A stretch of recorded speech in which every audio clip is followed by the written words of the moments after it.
En esta clase hablaremos sobre el diagnóstico etiológico, el cual nos va a permitir determinar el agente causal de la infección o enfermedad que esté cursando el paciente. Comenzamos con los pasos del diagnóstico etiológico, que son: la decisión de efectuar el estudio, la obtención de la muestra clínica, el envío y conservación de la muestra, el procesamiento de la muestra, y finalmente el informe e interpretación de los resultados. Con respecto a la decisión de efectuar el estudio, esto se hará teniendo en cuenta los datos personales, epidemiológicos y clínicos del paciente, los cuales los obtuvimos mediante la anamnesis y el examen físico. Luego de decidir hacer el estudio, lo siguiente que hay que hacer es obtener la muestra clínica. ¿Y qué es una muestra clínica? Es la mínima porción de material orgánico obtenido del paciente, en donde es más probable encontrar al agente causal para realizar métodos directos o la respuesta inmune específica para realizar métodos indirectos. A la hora de tomar la muestra hay que tener en cuenta 3 puntos. El qué, es decir, qué muestra clínica obtener. Esta debe ser representativa del sitio de la lesión, debe tenerse en cantidades suficientes para realizar el procesamiento y debe evitarse la contaminación con la microbiota normal.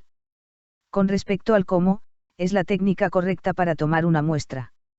Esto dependerá de la muestra clínica a tomar, que puede ser por hisopado, punción-aspiración, entre otras. Además hay que recordar siempre hacer una correcta antisepsia de la zona y esterilizar o desinfectar los materiales a utilizar. Y recoger la muestra en recipientes herméticos y estériles. Y en cuanto al cuándo. En caso de bacterias debe obtenerse antes del tratamiento con antimicrobianos. Y también debe tenerse presente el momento de la historia natural de la enfermedad, ya que para métodos directos es preferible tomar la muestra durante el periodo de signos y síntomas, en donde aún puede aislarse al agente causal. Y en caso de los métodos indirectos para saber qué inmunoglobulina estará incrementada. Luego de tener la muestra, esta debe ser enviada de inmediato para su procesamiento. Pero en caso de no ser posible, deberá conservarse. Y para eso deberá tenerse en cuenta el tipo de microorganismo y el tiempo que pasará hasta su procesamiento, para seguir manteniendo la viabilidad del agente. En el caso de los virus estos irán sin conservantes o en una solución taponada estéril con antimicrobianos para eliminar bacterias u hongos presentes en la muestra. Y serán colocados en un recipiente de telgopor, a una temperatura de 4 grados centígrados. Además, la muestra clínica debe ir acompañada de un protocolo con datos, que le permitirán al microbiólogo clínico elegir qué métodos y técnicas utilizar para hallar el diagnóstico etiológico. Datos como los datos personales y epidemiológicos del paciente, tales como el nombre, sexo, edad, residencia, si es un paciente ambulatorio o internado, si ha estado en alguna zona endémica para determinada enfermedad. También deberá agregarse un resumen de la historia clínica, en donde se especificará el motivo de consulta, los antecedentes de enfermedad actual, el examen físico y diagnóstico presuntivo. Se especificará el tipo de muestra, cómo se la obtuvo y la fecha y hora de la obtención. Y se solicitará una prueba de laboratorio específica. Luego de que la muestra llegue al laboratorio, se procederá a su procesamiento. ¿Y qué es el procesamiento de la muestra? Son todos los métodos que se le realiza a la muestra en el laboratorio para llegar al diagnóstico etiológico. Y vamos a ver que tenemos 2 tipos de métodos a utilizar. Los métodos directos y los métodos indirectos. Los métodos directos son aquellos que nos permitirán visualizar directamente el agente causal o nos permitirán identificar sus unidades estructurales, tales como proteínas o ácidos nucleídos. Con respecto a la visualización directa del agente causal, esta se hará a través del microscopio. Se usan microscopios ópticos para visualizar bacterias y microscopios electrónicos para visualizar virus. Y la muestra puede estar en fresco, es decir, sin coloración o coloreada con, por ejemplo, coloración de Gram. Sin embargo, antes de realizar la visualización directa debemos aislar al agente causal. ¿Y qué es aislar un microorganismo? Es obtenerlo en forma pura, es decir, separado de otros microorganismos presentes en la muestra. Para aislar utilizamos medios de cultivo, que son los sustratos donde se multiplicarán las bacterias. Y los medios de cultivo se pueden clasificar de acuerdo a su consistencia y utilidad. Con respecto a la consistencia, los medios de cultivo pueden ser líquidos, también llamados caldos.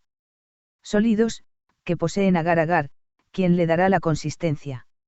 Semisólidos, con una menor concentración de agar y que son utilizados para medios de transporte o de movilidad. Y bifásicos, que poseen tanto una fase líquida como una sólida. Los medios de cultivo también se pueden clasificar de acuerdo a su utilidad. En comunes, aquellos que contienen nutrientes y permiten el crecimiento de bacterias poco exigentes. Los enriquecidos, que se les agrega elementos que lo vuelven más rico en nutrientes y que permite el crecimiento de bacterias más exigentes, tales como el agar sangre, que es la combinación de un agar nutritivo más un 5% de sangre, que también nos permitirá determinar el tipo de hemólisis que tenga el microorganismo. El agar chocolate, que es un agar sangre modificado, en donde hubo lisis de los glóbulos rojos, para permitir la salida de los nutrientes que necesita ese microorganismo. Los medios selectivos, tienen incluida una sustancia que inhibe el crecimiento de los microorganismos de la microbiota normal y permiten la multiplicación solo del patógeno que nos interesa identificar, tal como el agar Taller-Martin, que permite aislar Neisseria gonorrea. Los medios de enriquecimiento, favorecen el crecimiento de bacterias que están en baja densidad en una muestra altamente colonizada, como por ejemplo, poder aislar bacterias enteropatógenas en una muestra de materia fecal. Los medios diferenciales, poseen un sustrato sobre el cual actúa el microorganismo demostrando así sus propiedades metabólicas, tal como el medio de Labin que posee lactosa y nos permite identificar bacterias que fermentan lactosa de las que no. Los medios especiales, son aquello que son exclusivos para un determinado tipo de microorganismo. Que tendrá un requerimiento nutricional y metabólico único para permitirle el crecimiento, tal como el medio de Lowenstein-Jensen para el Mycobacterium tuberculosis.